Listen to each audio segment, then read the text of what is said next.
Hey, it's me. She's a former mayor. They're a former evangelical pastor with dissociative identity disorder. These two like to talk about the topics you're not supposed to talk about. They might cause you to perspire just a bit, but they'll definitely make you inspired. Let's talk religion and politics, and what spirituality and emotional well-being look like in a post-evangelical world. This is Paul and Ashley on Evangelicalish. All right, good morning on Sunday. Woo woo! It's a Sunday. Here we are. This is week 2 of our church service Evangelicalish. Is it not week 3? Is it week 3? No, I have last no week idea. was our first Sunday, wasn't it? Okay. Or I don't going know. back to Honestly, Sunday, maybe I should say. I do not have any idea. But here we are. And you know who beat us to the punch with about 15 comments in the chat is Doug on the left, who tells us it's week 2. If Doug says it's week 2, it's week 2. Doug Because would Doug know. on the left is our guy. He is our He is guy. our guy. Now, technical question. Doug has made many comments in the chat. Can folks see those if he puts them in before we go live or no? If they're in the chat, and this is really Yeah. intriguing conversation for our I know. audio listeners, I believe so. Yes, I believe. Well, Okay. maybe somebody can tell us, but Somebody can we let have us know. Suzanne here from Ellensburg, Washington. And again, if you're listening via audio, just know you can join us live every Sunday morning at 9 a.m. Pacific, almost every Sunday morning. We may take one off from time to time, like when our son comes over to do laundry or something like that, That's true. Although we've managed to podcast while our son is home doing laundry in the past. So Yeah. it's possible for us to keep doing that. But yeah, here we are. And if you are joining live, you can make sure to, I don't know, post this somewhere, shoot it out, invite Oh, other people to yeah. join. We like hanging out together on Sunday mornings, but we also love it when people listen anytime that's convenient for them. But just know we're here live on Sunday mornings, 9 Pacific, on YouTube and all the places. Facebook. Yeah. Well, Sorry to interrupt. If you're here live in the chat, let us know where you're from. Suzanne is here from Ellensburg, Washington. I don't know where. very cool. I Ellensburg, wonder, Washington yeah, is. I don't know either. I wonder what part of Washington Ellen or Suzanne will let us can know. let us know. But yeah, let us know where you're joining from. And yeah, I was kidding about this being church, but it is a sacred time for us and hopefully for you. And today we come to you in this sacred time with America once again bombing another country. Oh my God. I remember after 9/11 when George W. did the first, we got the notification in church. Do you remember that?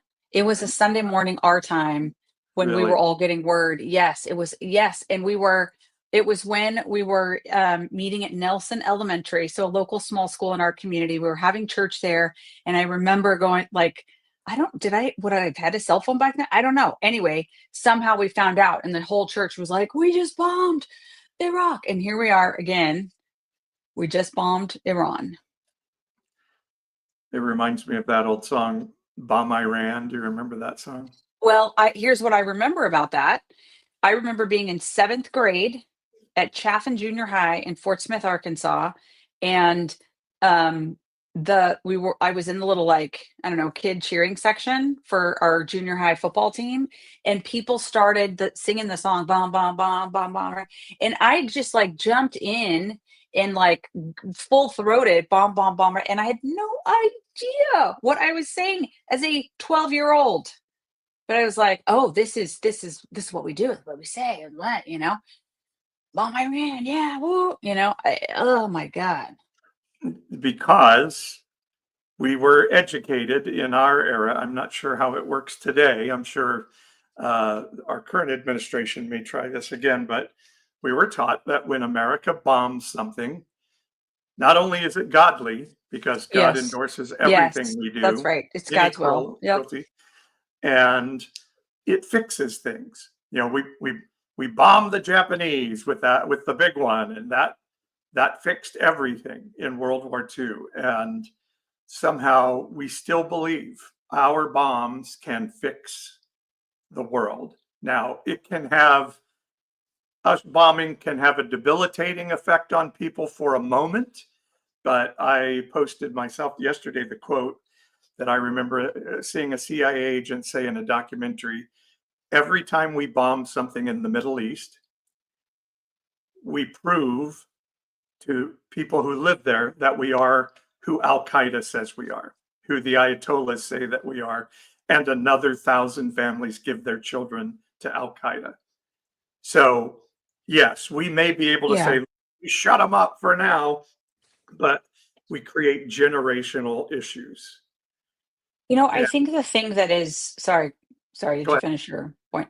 The thing that is most grieving to me is bombing in the name of the Christian God, in the Yeah. name of Jesus. That is so, oh my God, I want to like curl up on the floor and cry and vomit. And I hate that. That is so gripping. I don't pretend to know warfare. I'm not an expert in that kind of stuff. You know what I mean? Like they're I don't know the tactical stuff about that. But here's what I do know. I do know that when Ted Cruz says, and I know we're going to get to this in a little bit, like, well, the Bible says to support Israel, and so I'm a Christian, so I support bombing Iran. That is awful.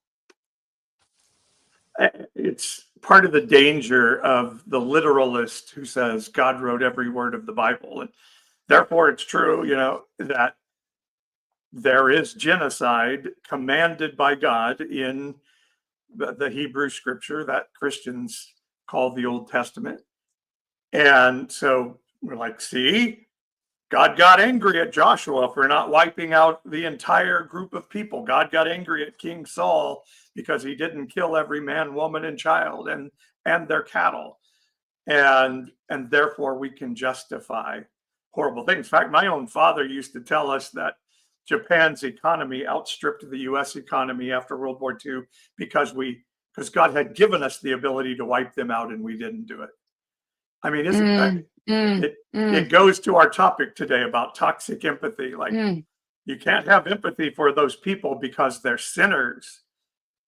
And I hear atheists make the argument of the children of these countries deserve to be wiped out, and they'll be, yes, we're all sinners, everybody deserves to be wiped out. I mean, it's a horrifying way of looking at the world through bad theology. It is a horrifying way of looking at the world. I'm just going to repeat what you said, through bad theology. Yes. Did you I'll just say it back to you. In Trump's speech last night, which I can remember when President Obama told us about the killing of Osama bin Laden, and you had some sense of like, we killed this guy, necessary evil, but Trump always comes out like, we got him with our big bombs, and aren't we amazing? And then he had this really awkward, like, I want to thank God. I love you, God. We love our troops, and we love, I mean, it was just so, he is so not a Christian, and whenever he has to try to do something Christian, it just is so awkward. Okay, I have a confession.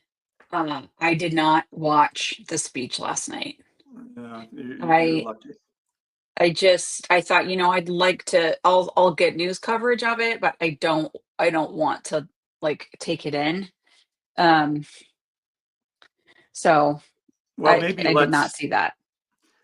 Let's put this, since our podcast is about, debriefing these things together and then thinking about what happens looking forward. It's just, it feels like the tail wagging the dog. Israel feels like it's in a place where it can wipe out its enemies, and it's going for it. And to me, and we just, it doesn't solve the problem. Our military, I honor the work and all the things we have to say, but it's such an idol to us in America. We believe our military can make everything right.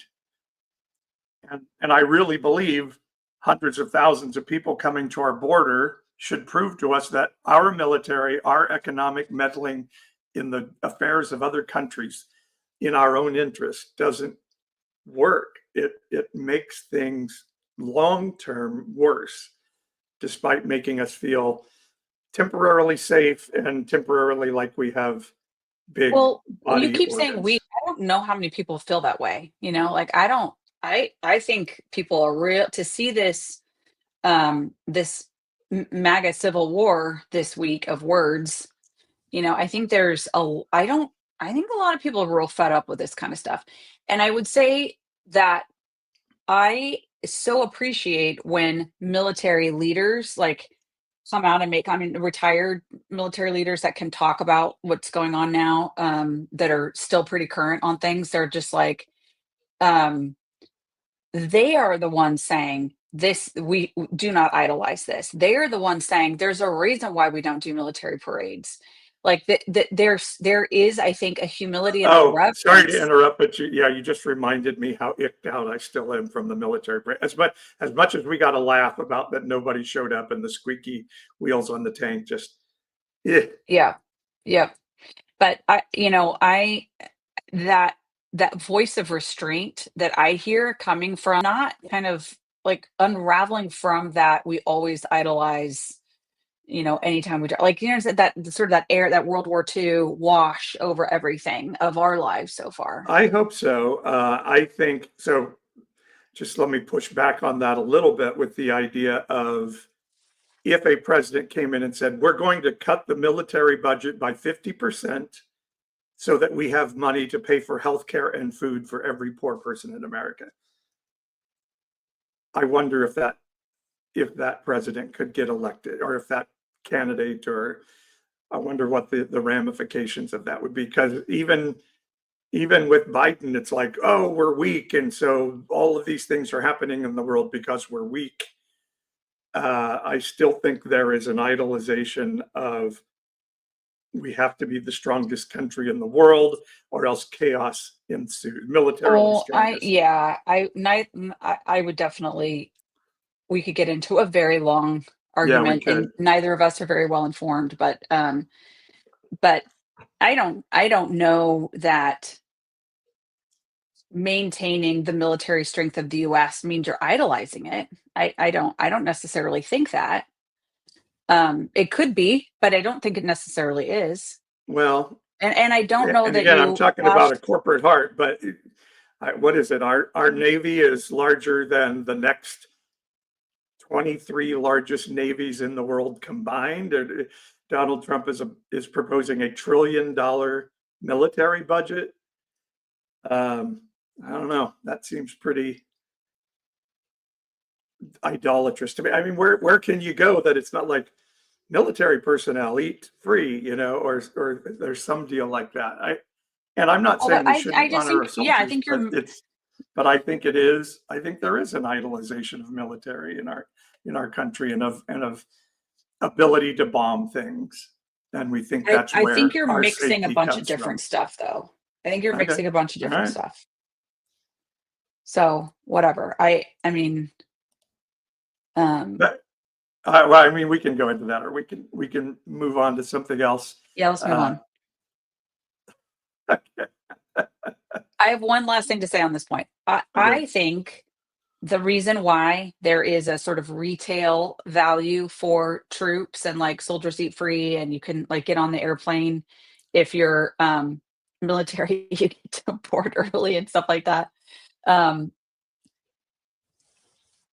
anyway, but I You were telling I why think there's it's a I retail think it's value. because we're living in the post Vietnam War era when there was such dissent over sending troops, and like all the deaths that were happening, and the soldiers themselves, the troops themselves, who were literally just doing what they had to do, and then they came back to the US and they, like I think that we learned from that as a country, like, look, you can argue about the decisions, you can argue about I mean, whatever, like sure, take it to the streets, protest, but don't take it out on the actual men and women in uniform. It's not them.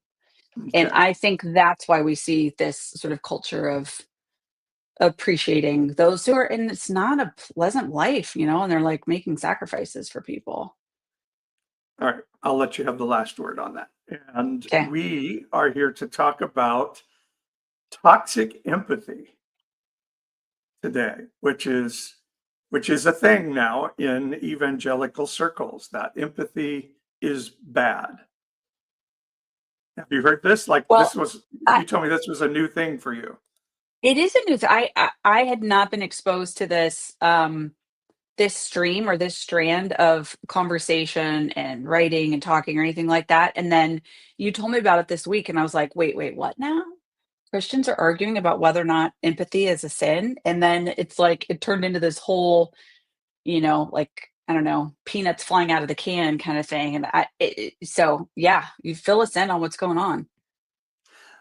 So let's start with Elon Musk was kind of the first one that brought this to my attention on Joe Rogan's show, and this is what he had to say about empathy. Fundamental weakness of Western civilization is empathy.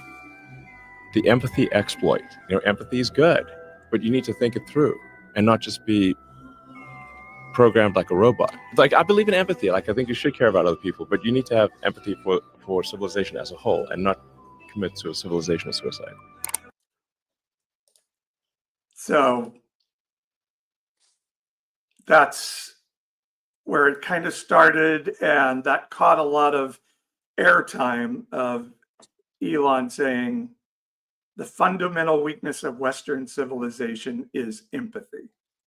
Now, I'm one who thinks the ideal of America that I grew up with is that the fundamental strength of America was that we started with empathy.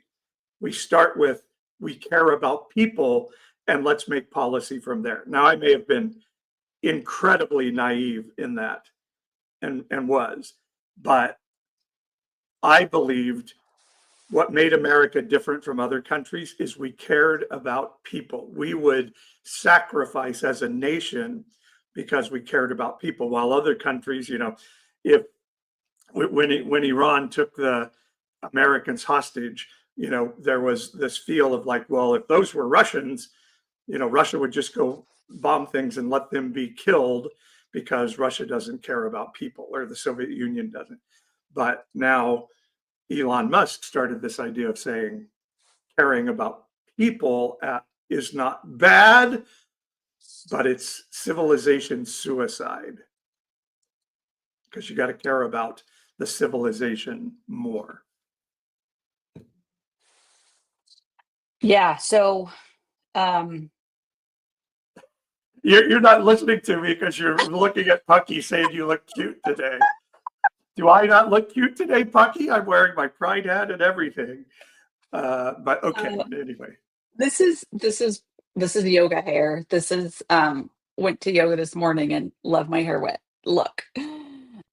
This is Yeah, why I didn't go to yoga hair, but rolled out of bed and put on a hat. Look, yes. yes. Which is funny because we're like the older I get, the curlier my hair gets. And as you let your hair grow out, you have all these curls. So like we're in the curl club together. Yeah. Yeah, So I mean, you had a reaction to Elon there. So, you and I talked about this quite a bit this week. So obviously, like we read the Bible and make very different conclusions than what these folks. Now, I'm not surprised at all to hear Elon Musk say this. But what I was surprised to hear about is that this is this sort of debate that's happening in the center right political church that this is part of the undoing of society, is that we're, you know, we're concerned too much about how other people are experiencing life, whatever. And I couldn't even believe that the church would be debating that. Um, I do think there is a thread of sort of internalizing victimhood that I think that's what this is all about. People are pointing to that, but I don't think that their reaction, their analysis or their reaction to what can be an internalizing of victimhood is in any way, shape, or form an expression of like Jesus of the Bible, one, or two, the right response to a person who may internalize victimhood and who may need help being healed from that and walking forward with a different outlook and that sort of thing. It's like the response to be like wash all of society of like we're too empathetic and it's our job to tell people they're sinners. I mean, I guess it's not really a surprise, but it was this week's version of wait, what now?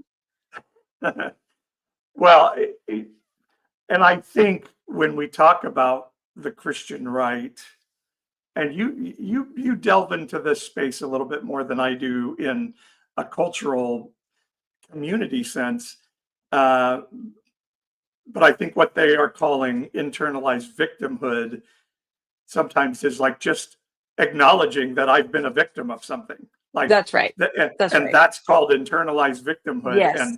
And they're having a reaction to it because, again, that old American spirit is like, buck up, little trooper, so what if you were, harmed with trauma by your parents? Get over it and move on, And now people are like, no, I'm going to feel this victimhood and I'm going to speak out and say it should change. And we call that internalized victimhood instead of good for you. Let's work this through together.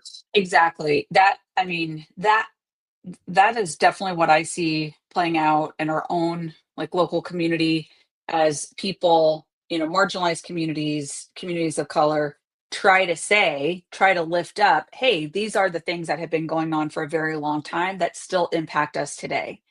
That it is very, very, very easy for dominant culture to come along and be like, oh, permanent victim. You're never going to move forward because you is Oh, sorry, you I'm hung up back. for a I can second hear you. there. Yeah. I'm here. Can you hear me? Yeah. You have to be, I feel like that you'd be so delicate with that, and as a person from dominant culture, I feel like it's not, it's not my job to say like, oh, you're a professional victim or internalized victim or not. It's my job to listen. And if if that's the response from dominant culture, from church culture, whatever, that actually gives freedom for people to do their own work, to do their own reflection and decide whether or not, how can they move forward, like anyway, I don't know if I'm making sense, but Yeah. I, yeah, it's, let me play a clip here. This is a person named Allison Stuckey or Allie Stuckey. She wrote the book on toxic empathy, literally has a book named Toxic Empathy. And so this is a little bit of what it looks like in the Christian sphere now that we heard what Elon has to say. Let's see, which one is it now? I think it's this one. Okay, here she is. Being able to feel how someone feels can help you love and serve them well because you understand the position they're in, or it can lead you in a toxic direction. And here's how you know that empathy has become toxic. When it encourages you to affirm lies, to affirm sin, or support destructive policies. Whenever it comes to these big issues, when it comes to abortion, when it comes to gender, when it comes to sexuality and marriage, when it comes to immigration, when it comes to justice, beware of the empathy mongers. Because what you will hear over and over again is the anecdote that is supposed to pull on your heartstrings and make you feel that you are a bad and heartless person if you take the conservative side. So tell me what you heard in that. I mean, nothing new, just the kind of usual, it's our job to call out people's sin. it's amazing how tied it is to conservative theology, too, to conservative political theology. If you have empathy for people, you will want to allow millions of immigrants to come in with drugs and do terrible things. You know, it's to me, it's that inexorable tie to right-wing politics of we have a reason to hate these people. Jonah in Jonah chapter 4 was like, God, I don't want to live in a world where you would have mercy on people I don't like. I want to be dead. Yeah. And I think that's such a stark thing. And then, you know, God's answer in that story is, you know, do you do well to feel this way? Like, Yeah. should you want these people to get wiped out? And we tend not to see that as empathy. Man, that is a hard one. That is a real, like, that is such, as I, you know, like up close and personal, um,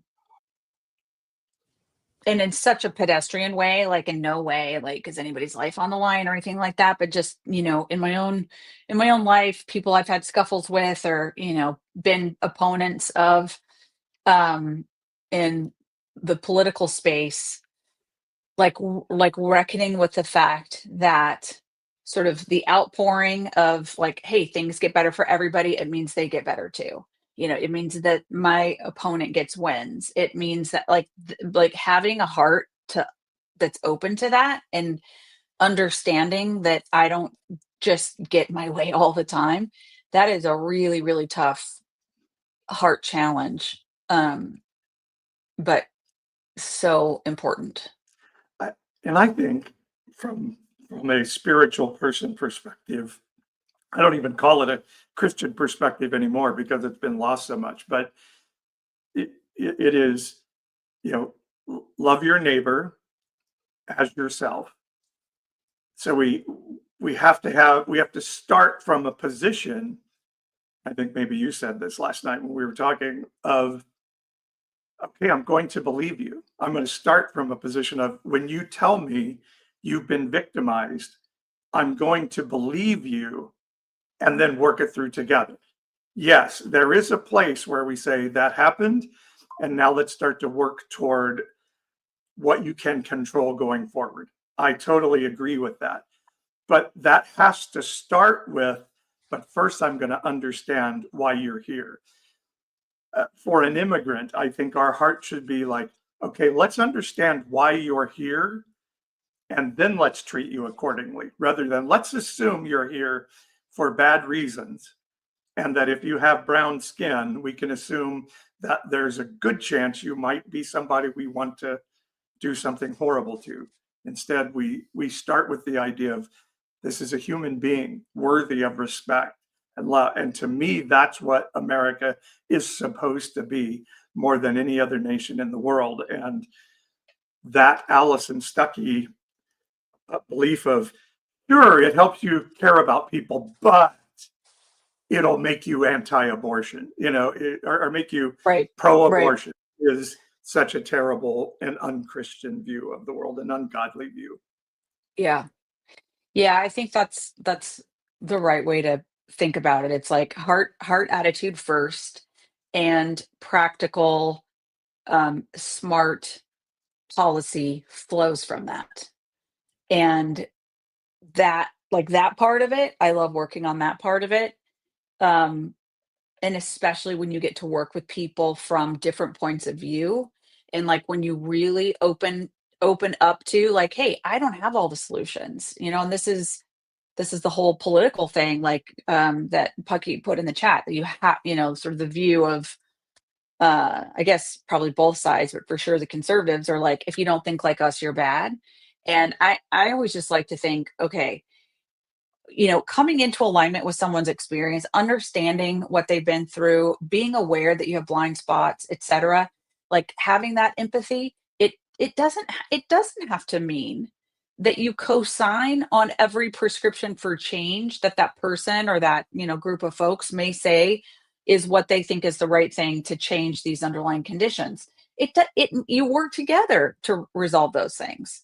And I just think like we're just all being told, like, if you have concern for folks, then you're automatically you're automatically just saying yes to everything that they might come up with on a list of policy prescriptions or an agenda. Um, and it's like, no, no, no, you can think through those things. You can agree on some and disagree on others. You can improve off of, like, anyway, Yeah. there's a way to solve these kinds of big issues. And I think that heart posture has to change before solutions can come. This is what I keep Agreed, saying about because the border. We talked about that last week. If that's your right. heart's in the right place, you give space for solutions and wisdom to come. That's exactly right. You cannot solve these big issues from one perspective only. It does take multiple skills, talents, expertise, awareness, whatever coming together. That is actually democracy. Everybody bringing their best, and good stuff comes out of that. But when you can't even be in the same space with each other without being tarred and feathered, like, how are we? Like, no wonder we get the outcomes we get. Yeah, and when we talk about bombing Iran, which we made music about it, which tells something about our heart.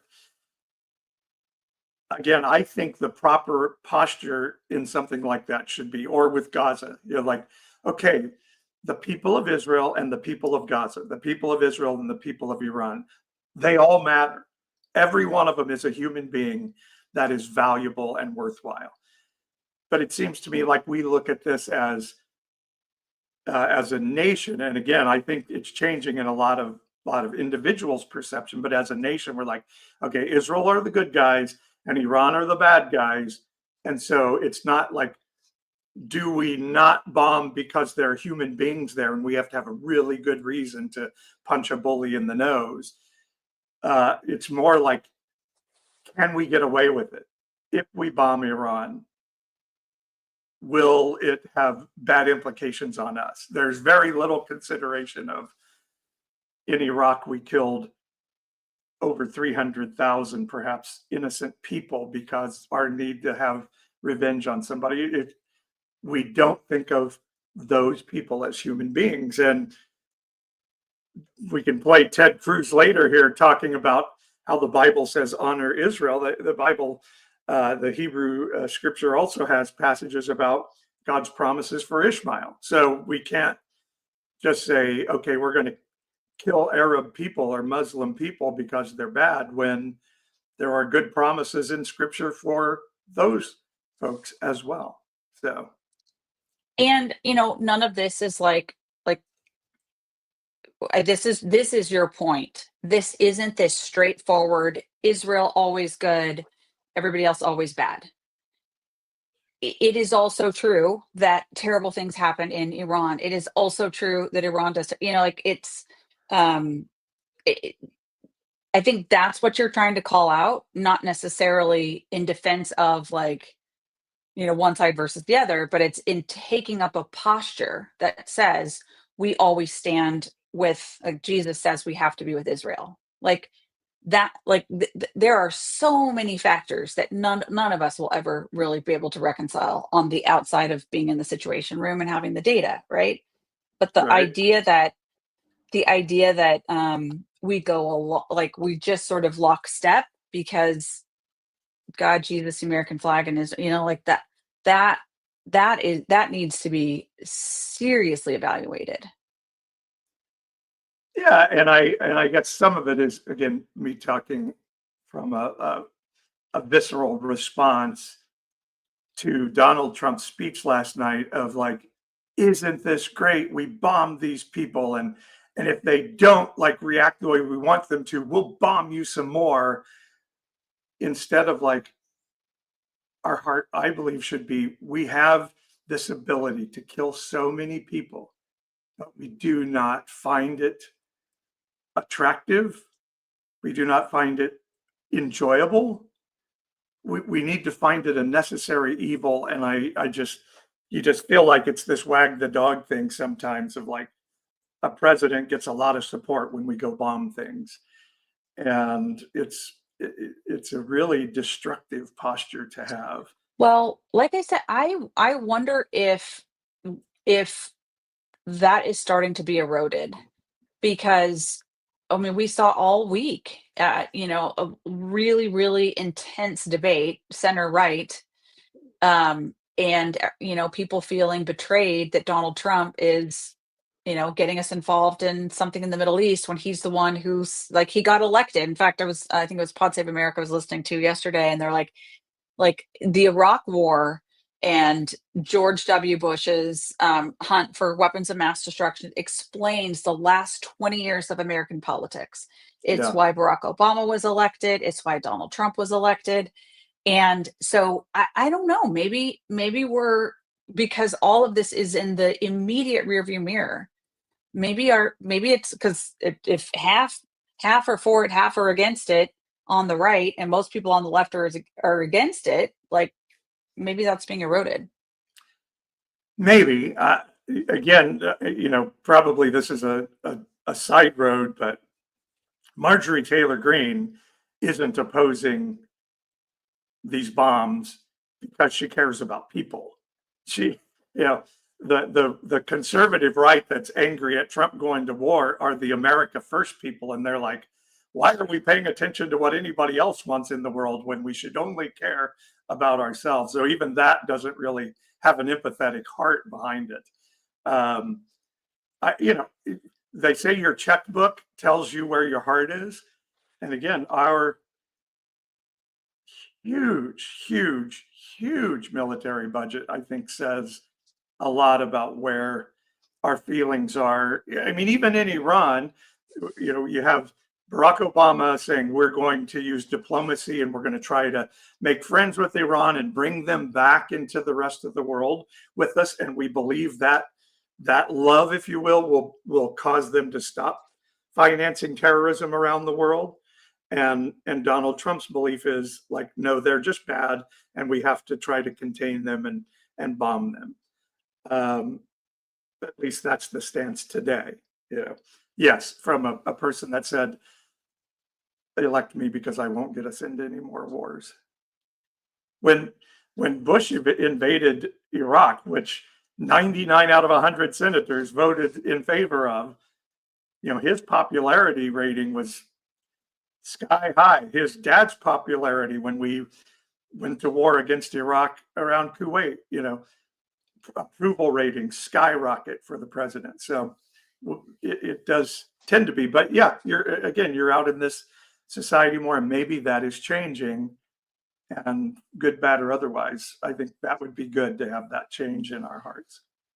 Yeah, I even if Marjorie Taylor Greene reaches her conclusion for a different reason than I would, it's the beginning. It's something. It allows for a break in the conversation.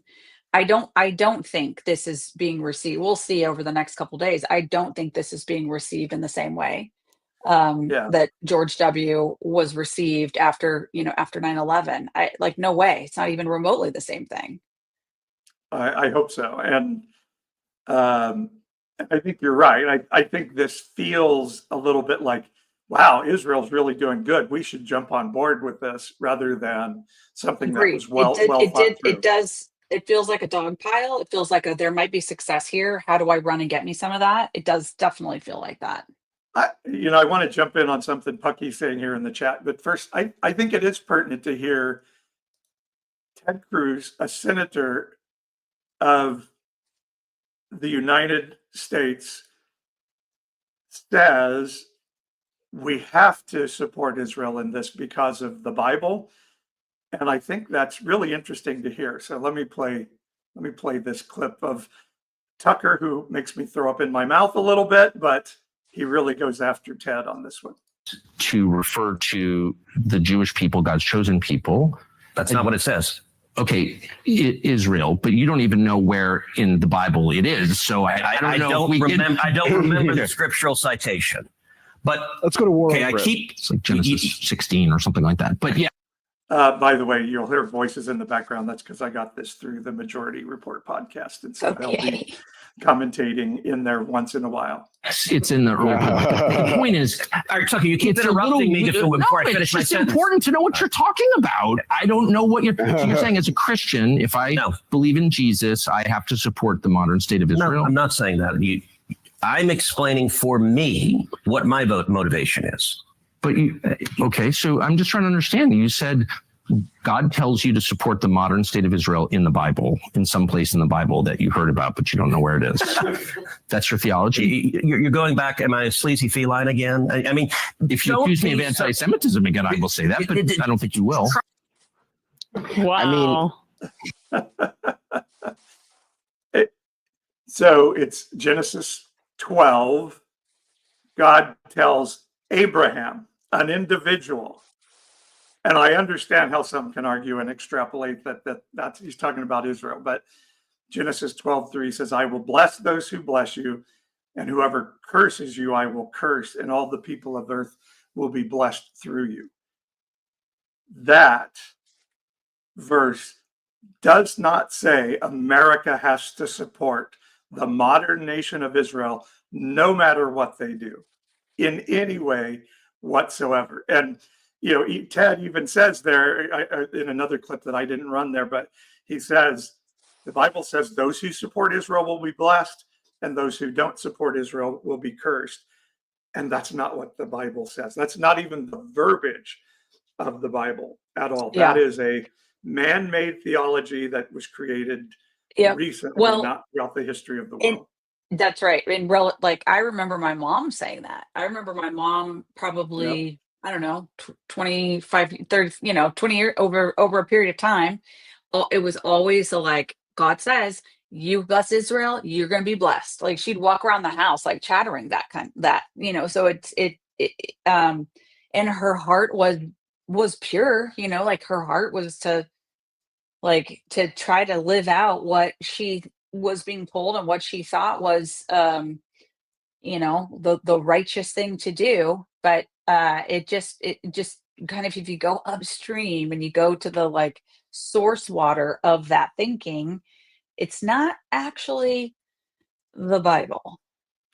And I'm not afraid to have these discussions. I know they're fraught with peril because people will call you anti-Semitic for disagreeing with Israel. But I had a great conversation with a rabbi once who told me, from his perspective, that Israel, the nation, had replaced the Messiah. That there's a lot of Jewish people who believe, okay, the Messiah that we were waiting for was actually this nation of Israel, and the Messiah they're no longer looking for the Messiah because Israel is it. And this rabbi was like, that's absolutely an unholy teaching in Judaism, and it's replaced what we're really supposed to be doing is having a heart yearning for the Messiah to appear. Christians believe the Messiah has already appeared in Jesus. Jews are still waiting for the Messiah. And so even this Jewish rabbi was telling me, I love Israel, I love Jewish people around the world, but Israel is not the embodiment of everything that's good and holy about Judaism. They're two different things that intersect heavily, but are still different things. Yeah. Well, I mean, I don't know. It seems like essentially what you're saying is, look, like having care for and concern for the precious human being. I mean, that, if that's where you're coming from, then what flows out of that? I mean, there's that's not anti-Semitic. That's no, we have value for the human beings here. Yeah. And anyway, we got way down on this topic, didn't we? We were going to Well, talk a lot more about toxic empathy today. Yeah. And I like this comment in the chat of the live stream from Pucky. I was never taught about emotional intelligence or emotions or coping, etc. You can never be sad or angry, just happy, like a brainwashed robot. And I think Pucky's talking about sort of growing up evangelical. It's every time you're sad, it's like, oh, joy comes in the morning, or, be grateful and thank the Lord, and good things will come, and all things work together for good. So there was like not room to be sad or angry or in pain. There was a little bit like you can mourn, MOURN, you can mourn, but not very long. Make sure you don't mourn too long, or else you make us uncomfortable, and we don't like that, is Yeah. kind of what I always heard it as. Well, yeah, and I think that's a lot of human nature too. Like I know with our kids, it was so like it, for sure heavily influenced by church culture, but I had no grid for when your kid is really upset, just be there with them in it. I didn't have that grid when they were in grade school. And all you just feel their pain. And so you want to stop it. And so you want to talk them out of it. And like, no, look at it this way, and the sort of Bible bullets are very helpful in that sense, like Romans 8:28 and so human nature, I think, gets blurred into some of that religious stuff, and then it just shuts you down. And that's definitely something that our children have taught me, I would say, is like, and the older they got, the more they could verbalize it, but like, back off, let me just be upset about this. And I have to practice that so intensely, because it's not, I just want to shut down their pain as easily as possible, as quickly as And possible. I always kind of go back to our experience, and I hope people don't hear me using this to say, look how amazing we are. But, around Ferguson, I think we always kind of say, was the point where you and I, maybe I'll just talk about it from my perspective, but I had to let my heart be open to hear really hard things about myself as a white person, as a white, as a white person, let's just say that. And I had to say, I'm not going to be defensive about this. I'm going to hear these hard things, and I'm going to take them to heart. And it changed how I viewed the world. Absolutely. They right wingers would call it being woke. To a great extent, I did wake up to a reality that I hadn't seen before. And so I don't take woke as a put down, because it took me saying, I think maybe I'm a little hard-hearted on hearing what my friends and neighbors of color are saying. And once we sat down with people and heard hard conversations, it was like, okay, I have to change because of what I'm hearing here. And I don't think that's toxic at all. I think that is being open-hearted and allowing your neighbor's pain to cause you to change because you love your neighbor. And also love of myself, I think, was able to come because when I opened my heart to their pain, my heart became open to my own pain as well. Mm. That's interesting that change caused change on the like you started dealing with your own stuff as you walk through that. That's pretty cool. Yeah. Yeah. Hmm.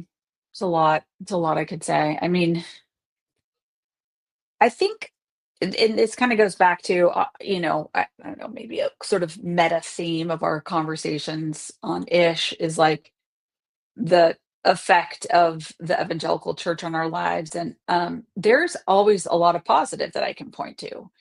And for me, I came along in the charismatic evangelical stream at the right time. But, there wasn't a ton of the sort of Southern religiosity. There was a little bit of a protected area where some of that stuff didn't land on us. And there was this view that you could access like the perfect spirit of love, the perfect God, that spirit of love existed, that it was something in addition to your own human experience, and that it was and is transforming, that there was something out there to be open to and to be guided by, that we'll just call it the divine or whatever, perfect love. And that got implanted in me in an evangelical, charismatic, religious setting. And then it became a like, well, gosh, I want that. I want access. I want to be connected to that. And I would say I have and do have very real connections with that love and life force that is divine. And it sort of pulled me through all of the cultural norms, all of the political, like, oh, you believe in Jesus, therefore, everything we've been talking about for the last 50 minutes, you should think the following ways. Like, it's kind of like we just kind of kept blowing through those doors. Like, what? No, that's not what that's not the spirit of the divine. You're not coming at this with this, and like, we just kind of kept blowing up those Christian and cultural norms.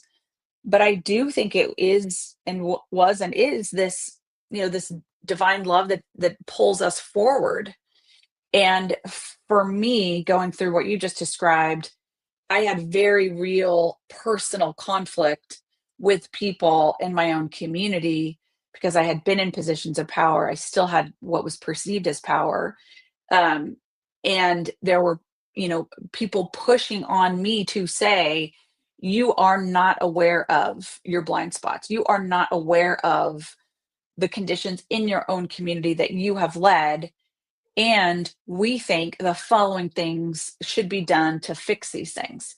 And I would get handed this list of here's all the things. And I'd be like, half of these are cray cray. Like you could figure this out on paper and see this is going nowhere. And so it was in the political culture, it's very easy to just look at that list of like, absolutely not. We're going to, nobody's going to support it. We're not doing that. And just then reject the whole sentiment and start calling these people all sorts of bad words. That happens still literally to this day on our, in our local media. And I think because of the conditioning I had to be like, no, listen harder, listen in, like what is divine love here? It enabled me to just hear the heart. And that was as you said, that was transformative. And there were a lot of really hard truths. There were a lot of hard things that I had to deal with and that I was, still to this day have to deal with publicly because, people feel like they need to be constantly reminding you that, you've been the white lady who had the blinders on. You didn't do what you could have done at the time, all those and it's like, yeah, okay. Those things are true. There's just those things are true. Anyway, so. Well, again, and I think you exemplify this in your professional life, maybe better than anybody I know. It is, if I start with a heart posture that says, I'm going to believe you when you tell me systems are against you in our society, then we can start to work through the list of, okay, this isn't really reasonable right now. Because you're their champion, you can start to say, okay, let's really look at this. This may not be right. You can push back, but when you start with the heart of like, I don't want to hear anything about your victimization, then we're going to have a very difficult time being able to fix things. And let me also just say, I don't feel that I'm anybody's champion because I More think choice of words, it's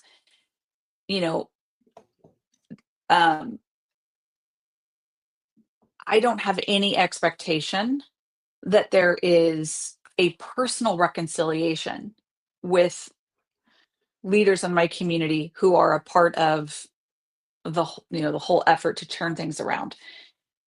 And that's okay. Like I don't need validation. I don't need to be, like all that kind of look at me. Like, I think I've been a lot of that for much of my career. And I get why it's so offensive and objectionable. And I don't want to partner with that. I think that's really well said. And it's one of those things I would say, like, we have to hold humbly in both hands, that there can be a white savior complex. And at the same time, I'm on email and text lists now, particularly regarding ICE, which has been active in our region recently, where the message goes out, we need white people to come out. It Yeah, can't that's just right. be brown faces That's making right. this argument because people won't listen. We need people of privilege to come out and stand with us and make this noise because nobody listens to us. Or, I know those are extreme languages, but sometimes for other people of privilege to listen. Yeah. Did I lose you? Okay. I thought you had locked Well, up for a second. Sorry. yeah, I did for a minute. Yeah. Well, I don't know. I feel like as we are almost to home base here on this hour, I wonder, like, what the frick did we just talk about? Like, where all did we go in this last hour? And was it fulfilling, and was it satisfying to ourselves and to people who may be listening in on this conversation? Is that the goal? I think so. I think it is. I think it I should think, be I think, cathartic, right? yeah. And also maybe challenging. And sometimes it ends with an uncomfortable, like, okay, I'm going to have to sit and think about that for a while. Maybe that's not the worst thing.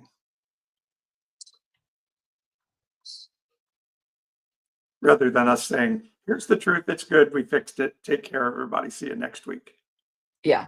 No, that's for Let's sure. let's wrestle with That's these for things. sure. Let me I have a couple of fun things to help clear our palate at the end of this, though. What I was going to say, by the way, on that though too, is I felt compelled spiritually once to study the word comfort in the Bible. I want to be comfortable, I want to have nice padded seats on a Sunday morning and all those things. And the Bible does not talk highly of comfort. Um, it calls people fat cows of Bashan when they seek comfort, Um, but it in the valley of the shadow of death, that's where you receive comfort. When you're going through the shit, there's mystical spiritual comfort to come. But when you're seeking comfort, then you're missing it. And that's what the Bible says. But anyway, I've got a couple of fun things to play real quick to finish this off. I love, where is it? Oh, here it is. Yeah. This is a video of MAGA Jesus that I just love beyond belief. Truly I say unto you, whoever welcomes one of these little ones in my name might be letting in a murderer or a drug. Let's get her to a detention center, so we can figure out what's going on. Whoa. I was hungry, and you gave me something to eat. I was thirsty, and you gave me something to drink. And behold, now I'm all lazy and entitled. You shouldn't have done that. Do unto others as you suspect they might want to do unto you. What is a man profited if he gain the whole world but lose his soul? A lot. He has profited a lot. One soul for the whole world, that is an amazing deal. If a man... Oh man, that's good. Yeah, That I is love good. that. I love And that so it's much. called GOP Jesus. Was that? GOP Jesus, yeah. It's Oh, that's fantastic. hilarious. We should try to get GOP Jesus on the show with us. Oh, that would be awesome. Yeah, be that would be awesome. real awesome. All right, the last thing to finish with, we had a lot of fun with Elon and Trump, like what I call MAGA on MAGA crime,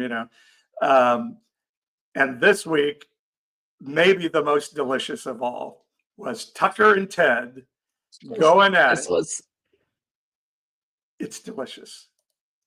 You have to see it to believe it. All right, here we go. How many people live in Iran, by the way? I don't know the population. At all? No, I don't know the population. You don't know the population of the country you seek to topple? How many people live in Iran? 92 million. Okay. Yeah, How could you not know that? I don't sit around memorizing population tables. Well, it's kind of relevant because you're calling for the overthrow of the government. Why is it relevant whether it's, because it's 90 million or 80 million or 100 million? Why is that because if relevant? you don't know anything about the country... I didn't say I don't know anything about Okay, what's the ethnic mix of Iran? They are Persians and What percent? predominantly Shia. Okay, this is cute. It's not Okay. even... You don't know anything about Iran. So Okay, actually, I am not the Tucker Carlson expert on Iran. You're a senator who's calling for the overthrow of the government. You're the one who don't know claims anything about the country. No, you don't know anything about the country. You're the one who claims they're not trying to murder Donald Trump. You're the I'm one not saying that. who can't figure out I'm if it was a saying good you idea don't to kill believe- General Soleimani, and you said it was don't bad. believe they're trying to murder Trump. Yes, I do. Because you're not calling for military strikes against them in retaliation. And if you really we believe are that, carrying out military strikes today. You said Israel was. Right, with our help. I said we. Israel is leading them, but we're supporting them. Well, you're breaking news here because the U.S. government last night denied, the National Security Council spokesman Alex Pfeiffer denied on behalf of Trump that we were acting on Israel's behalf in any offensive capacity. No, we're not at all. bombing them. Israel's bombing them. You just said we were. We are supporting This is Israel. high stakes. You're a senator. If you're saying the United States government is at war with Iran right now, people are listening. Okay. Oh my God. It was like two identical twins. It's like a bird flying into a window thinking it was like seeing its mate. It was like, I had many people comment on my social media post on that, say, I hate you for making me root for Tucker. Yeah. But, I know. but- The point when he like sits forward and his face is red and he's like, you don't know anything about it. Like, and he's like, they're both like at each other, like spitting. It's pretty awesome. He really is exposing the hypocrisy of it all, which was beautiful. And I probably should have, there's one more clip from that's going around a lot where Ted says to Tucker, basically, God, you're snarky. And Tucker says, yeah, I am. I And am. he apologizes for it. Yeah. Oh my goodness gracious. That was, it literally is the same person. It's just arguing different sides, the same quips, the same mannerisms, the same everything, right? Like that was insane. That was a delicious moment. It doesn't fix anything, but it's fun to see it happen. So we gave people something to chew on maybe today. And I think that's good. By the way, I have a new blog out. I have joined our friends from Choir. They have a website called The Collective, and just posted today my new blog, Empathy Isn't Toxic, It's Sacred. And yeah, you can go check that out at The Collective. It's spelled QUO Collective, QUOLLECIT or ECTIV. You can go in my bio on my socials to see it. But yeah, that blog is out today. Or if you're on our newsletter list, you will be getting a link to that in your email box in just about 2 hours. So I call it the Qualective because it's Qualective. Qualective. Yeah. Collective. All right. I like it. All right. Are we done? All right. I think we're going to put a wrap on it, and would love to hear from you. Send us your thoughts. You can always reach Pastor Paul, Unconventional Pastor Paul, on his social media. And like Paul just said, make sure to sign up for the newsletter, because then you're going to see all kinds of cool things that are coming up, and have a good way to connect. We'd love to stay in touch from week to week, and we'll be back here next Sunday, 9 a.m. Pacific. And you can find us on all the socials. And evangelicalish.com. Evangelicalish.com gets you to the website. All right. Alrighty, off we Love go. y'all. Have a great We'll see you rest of the next- day. We'll see you soon.